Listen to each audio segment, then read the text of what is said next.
一座寂静的选矿场沙堆里惊现多个被肢解的尸块。1公里外的县城出租屋，女主人离家20天，音讯全无。一个仓皇逃往南方的年轻男人，在工地上心生不宁，失足坠落。这3条看似毫无关联的线索，即将被一起血腥的案件死死地拧在一起。大家好，我是路易斯，欢迎回到悬案第一现场。在河北省张家口市有一个叫阳原的小县城，它是一个典型的北方小县。冬天漫长而寒冷，县城不大，骑摩托车从东头到西头用不了20分钟。可就是这样一个抬头低头都能一卷熟人的地方，却发生了一起骇人听闻的杀人分尸案。让我们把时针拨回到2015年的3月。3月24日这一天，阳原县一个铁粉厂的看门人发现他的一条散养的狗嘴里叼着一样东西。起初他以为狗又在哪儿翻出了烂骨头，可当他走近一看，整个人瞬间僵在了原地。那是一条人的胳膊，从肘部被齐齐割断，惨白的断口处血肉已经凝固发黑。接下来的场景让这个干了多年门卫的男子吓得瘫坐在地上。在那只狗的带领下，看门人颤颤巍巍地走向不远处的沙堆，另一只胳膊半埋在沙砾里，5根手指微微的蜷曲。更令人毛骨悚然的是，一个被狗撕开的方便面箱子里赫然露出了一大块人体组织，肉色发灰，上面还沾着沙砾。所有尸块都被浅浅地埋在堆积如山的沙砾中，让人不寒而栗。阳原县公安局刑警大队接到报警后，立即组织调查人员赶赴现场。民警通过现场勘查发现，死者的指甲很长，修剪得很整齐，应该不是农村干活的人的指甲。而此时就凭一个胳膊，刚开始连头都没有找到，连男的女的都不清楚，案件该如何进行下一步的侦查呢？调查人员一面在县城及周边乡镇打听失踪人员，另一方面在选矿场附近继续查找，希望获得更多能够帮助确定受害人身份的线索。当地警方联系到了警犬基地，调来警犬。当天下午，就是通过警犬去闻气味，在现场又发现了一个人体的内脏。警犬的介入让搜寻工作进展很快。随后，调查人员又发现了一个被切割开的头颅，并且这个头颅嫌疑人试图分割，从嘴的部位划的是血肉模糊，基本上难以辨识。法医后来分析，凶手这么做很可能是想破坏死者的面部特征，让警方无法确认身份。虽然头颅面目全非，但是法医对其进行了处理之后，最终基本还原了面部特征。警方拍照制作了协查通报，可就在警方紧锣密鼓地排查尸源时，远在千里之外，另一个与本案息息相关的事件正在悄然发生。同一天，3月24日，四川省成都市的一处建筑工地上，一名年轻工人不慎从5层高处跌落，幸运的是2层的安全网接住了他，让他捡回了一条命。这名安装工叫李辉，来自河北省张家口市阳原县，他的家就在阳原县城西城区。而就在他离家不远的一户居民家中，一名叫张亮的中年男子正在为他离家出走的妻子担忧。截止到2015年3月24日这一天，张亮的妻子李华已经离家整整20天未归了。张亮天天打电话，一直都是关机，因为家里有孩子要照顾，张亮也没有办法出远门寻找妻子，只能一天天盼着他能像以前那样玩够了就自己回来。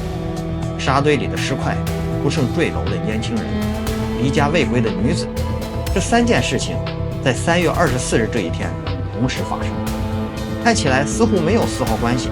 可是随着警方调查的深入，人们即将发现3者之间有着千丝万缕的联系，而且其中还隐藏着一个血腥的秘密。协查通报发出去3天后，一个男人跌跌撞撞地走进了阳原县公安局。这个男人就是张亮。他告诉民警，27号那一天，他一个亲戚手机上收到了协查通报的照片。听说他媳妇儿已经走了20多天，就打电话让他去看看。张亮看着手机屏幕上那张经过法医修复的面部照片，心里咯噔一下。我看着挺胖的，就觉得差不多。张亮隐隐感觉，被害人很可能就是自己失踪多日的妻子李华。对此，警方立即通过技术手段做了进一步核实。警方经过了解，张亮的妻子有一些特征，她纹过眉，身体比较魁梧，大概有150-160斤的样子，而且她一侧手腕上有一个疤痕，像是以前割腕自杀留下的痕迹。警方把这些特征一一记录在案，随后提取了张亮和孩子的血样，连夜送到市里做 DNA 认定。当天晚上加班，第二天早上，结果出来了，确定尸源就是这个女人。死者李华，时年33岁，祖籍张家口市阳原县。张亮说，他最后一次与妻子联系是在3月5日的中午，这一天恰逢农历正月15元宵佳节。那天中午，李华告诉张亮，他要出去看社戏，张亮当时没有在家。等他回来的时候，妻子已经走了。那天他走之后没有打过电话，后来张亮再打就打不通了。而之所以当时没有选择报警，是因为妻子之前也有过类似的情况，以前他也经常出去玩，有时候10多天才回来。张亮怕这次也是，担心报警报错了闹出笑话。可是对于这次妻子的不告而别，张亮其实也有隐隐的担忧。以前妻子离家出走，有时他不回来，但会给妻子打个电话，3-5天就会打一次。可这一次李华一走便再没有音讯，一个电话都没有。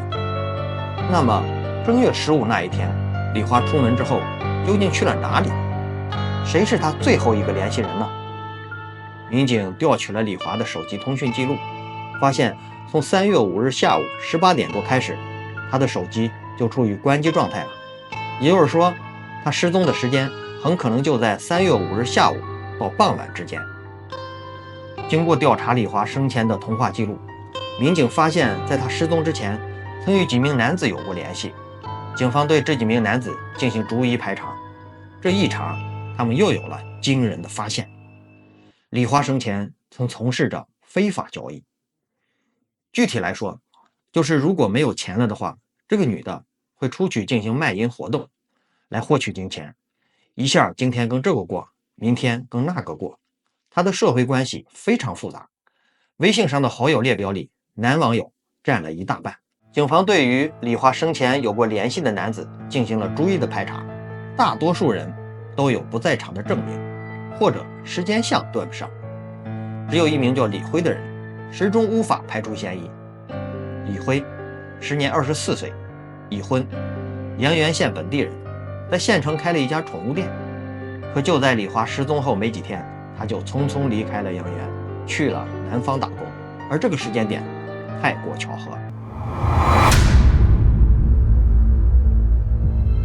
调查人员发现，3月6日，也就在李华失踪的第二天，李辉曾经在卖藏尸块的那个选矿场附近出现过。警方分析，他在那个抛尸的位置根本就不用去那儿，去那儿没事干。但是他骑摩托车经过的路线正好跟这个抛尸的地点轨迹非常吻合，于是民警调取了天网监控，从李辉家门口的几个路口开始排查。监控显示，3月6号那天，李辉确实骑着一辆摩托车出门，车上放着方便面袋子和啤酒袋，分别向2个非常偏僻的地方驶去。监控不是很连贯，到了那些偏僻的地方，监控就没了。当时警方就有了一个大胆的猜测，李辉车上的那些箱子和袋子，也许装的就是死者的尸体。李辉的嫌疑陡然上升，调查人员没有贸然惊动他的家人，而是悄悄摸清了他的去向。原来这个李辉早在10多天前就逃到了四川成都，在一处建筑工地上打工。抓捕组连夜出发，赶赴四川。在成都警方的配合下，李辉被顺利缉拿归案。当冰冷的手铐戴在他的手腕上时，这个年轻人没有太多的挣扎，只是低着头，一言不发。很快，在审讯室里，他对自己杀害李华的犯罪事实供认不讳。公安局为什么找你抓你？知道，什么事儿？知道。什么事儿？说，知道什么事儿？因为那女的。因为那女人。哪个女人？就是她，我救过那3秒子。啊。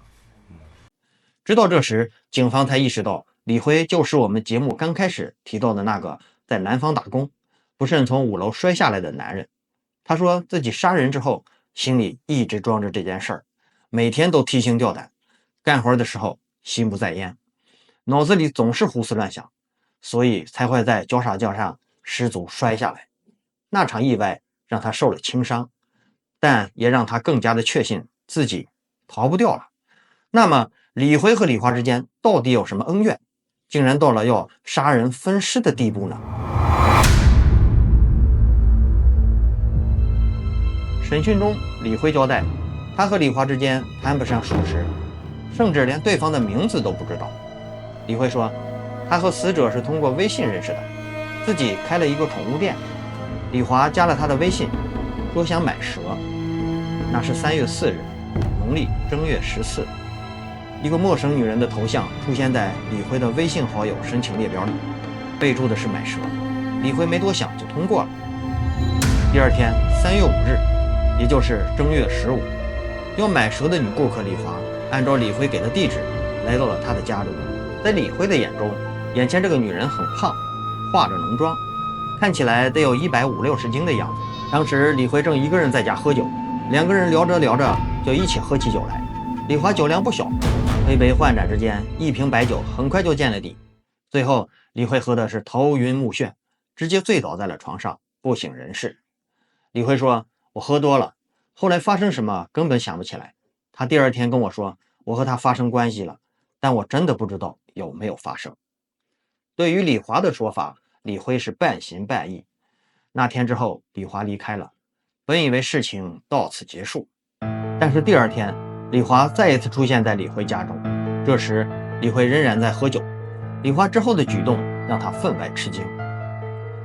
李辉当时喝的有点多，就又躺在了床上，李华就开始自己脱衣服，就在半推半就的情况下，2人发生了关系。可接下来发生的事儿让李辉措手不及。完事儿之后，李华忽然提出一个要求，让李辉当场愣住了。李华说，要不你就离婚吧。李辉当时才24岁，李华已经33岁了。他说，不行你就离婚吧，我跟你过。李辉说，我当时就懵了，我说你忽悠我什么呢？我孩子都这么大了，又有老婆，你别这样。对于离婚的要求，李辉自然不能同意，可李华的态度是越来越强硬。他跑到院子里，很大声地给朋友打电话，说要叫人来教训李辉。更让李辉恐惧的是，他还扬言自己已经拍下了他和李辉的床照，要拿给李辉的妻子看一看，让他老婆知道他在外面干的这些好事。这一切使李辉怒火中烧，同时也恐惧万分。李辉感觉萍水相逢的李华之所以会提出要跟他结婚的要求，无非是想讹诈一笔钱，这就是一个填不满的无底洞。自己总是钱财事小，妻子一旦知道，原本幸福美满的家庭就有可能被拆散。那一刻，恐惧、愤怒、懊悔，各种情绪交织在一起。李辉脑海中瞬间闪出一个邪恶的念头，他想彻底解决掉这个麻烦。愤怒和恐惧吞噬着理智。李辉拿起一根电线，走到李华身后，猛地缠住他的脖子，用尽了全身的力气，死死勒紧。李华挣扎了几下，很快就没了动静，他死了。此刻天色渐晚，李辉看着地上那具冰冷的尸体，大脑一片空白。李华的尸体成了一个棘手的问题，怎么做才能不被人发现呢？他先把尸体挪到了院子西边的煤房里去，后来他自己都记不清是怎么弄过去，整个人都是懵的。简单处理完现场之后，李辉强迫自己冷静下来。他看了看时间，妻子快下班了，他必须装作什么都没有发生过。他出门迎接妻子，然后小两口一起去岳父家过节。李辉在家门口碰见妻子，当时刚好处理完尸体，满身大汗，手也是肿的。妻子问他怎么了，他说搬东西累的。搪塞了过去。当天晚上，夫妻俩没有回家，在岳父家住了一夜。那一夜，李辉彻夜未眠，身边的妻子睡得很沉，而他的脑海里全是煤房里那具尸体。一直到第二天，妻子去上班了，李辉才独自返回家中。他决定趁家中没人，赶紧将尸体处理掉。李辉后来回忆说，尸体太大了，整个扔出去是不现实的，他就想把这个女人的身体给分开。他找来了工具，在煤房里完成了那令人发指的肢解。他将尸块分别装进方便面箱子和塑料袋里，然后骑上摩托车，载着这些罪恶的包袱，一路骑到了县城北边那个偏僻的选矿场。他选了一个沙堆，将尸体浅浅地埋了进去。他以为这些沙子会掩埋一切罪恶。此后，李辉以打工为名，仓皇逃往四川，甚至未敢向妻子吐露实情。而李华的丈夫张亮看到妻子离家后迟迟未归，隐隐产生了不祥的预感，却怎么也没想到妻子已经惨死异处，尸骨不全。张亮说，他与李华在2009年相识，当时李华已经在内蒙结过婚，并有了一个孩子，他还没有离婚，就跟着张亮来到了阳源。张亮说，我们没办法办理结婚证，因为他没有离婚，我们结婚不成重婚罪了。张亮年近40，一直未婚，对于组建起来的这个并不合法的家庭，他格外珍惜。无法领取结婚证对他来说始终是一个遗憾，但他还是把李华当成了自己的妻子，把他的孩子当成了自己的孩子。可是慢慢的，张亮发现李华背着他从事着卖淫活动，甚至频繁通过微信等聊天软件与其他男人保持联系。对此，张亮曾经进行过劝阻，可换来的却是李华的变本加厉。张亮一直跟妻子说，网上太复杂，别遇到坏人，他不听。西城镇西关3巷5排5号，这曾是张亮和李华租住的小院。可是对于李华来说，这只是他一个临时歇脚的地方。他与张亮共同生活的5年里，李华想来就来，想走就走。对此，张亮一直抱以宽容的心态来对待，他希望有一天李华能够回头跟他好好过日子。可是这样的愿望随着李华的最后一次出走彻底落空了。案发当天很多的细节是不是像犯罪嫌疑人李辉所说的那样，还有待警方的进一步查证。